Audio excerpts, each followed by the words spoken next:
परम पिता परमात्मा की असीम अनुकंपा से प्रातः काल की सुमधुर वेला में अंतर्राष्ट्रीय यज्ञ दिवस, विश्व स्तरीय यज्ञ दिवस, देव यज्ञ आज हम अपने घर में किए और रोज हम लोग करते हैं।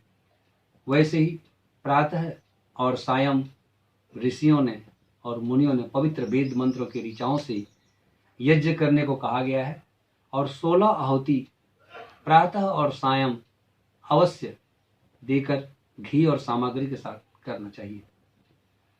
यदि दोनों समय नहीं कर सकते हैं तो प्रातः और सायं की दोनों आहुति देकर यज्ञ कर सकते हैं। महर्षि मनु ने कहा है कि जिस घर में यज्ञ न होता हो वो घर शमशान के तुल्य माना गया है। इसीलिए यज्ञ होना अति आवश्यक है और जब जब यज्ञ होगा तब तक कोई बीमारी और कोई परेशानी नहीं होगी। कहा है शास्त्रों में, यज्ञ में श्रेष्ठतम कर्म। संसार में यदि कोई उत्तम कर्म है तो यज्ञ ही है और यज्ञ करने से व्यक्ति स्वस्थ और प्रसन्न, कभी कोई बीमारी और कोई आत्महत्या और कोई डिप्रेशन में नहीं आएगा। इसीलिए यज्ञ जो है ना सुख का कारक है और यज्ञ न करना बीमारी का कारण है। इसीलिए हर व्यक्ति को यज्ञ करना चाहिए, रोज करना चाहिए, प्रातः सायं करना चाहिए। यदि प्रातः सायं यदि रोज नहीं कर सकते हैं तो एक सप्ताह में एक दिन तो करना चाहिए। 15 दिन में कम से कम पाक्षिक यज्ञ करना चाहिए। 15 दिन में भी यदि नहीं कर सकते हैं तो महीना में एक बार करना चाहिए और महीना में भी नहीं कर सकते हैं तो 2 महीना में, 3 महीना में, 6 महीना में करना चाहिए। कम से कम साल भर में करना चाहिए और उसके बाद भी यदि नहीं करते हैं तो उसका जीवन बेकार है। 5 प्रकार के यज्ञ हैं: ब्रह्म यज्ञ, देव यज्ञ, पितृयज्ञ, बलिदेव यज्ञ और अतिथि यज्ञ।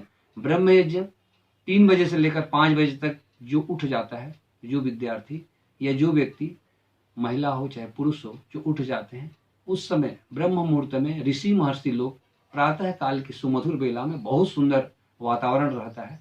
जो चीज को करने से, याद करने से, कार्यक्रम करने से सफल होता है और पूर्ण होता है और प्रार्थना अच्छे होते हैं।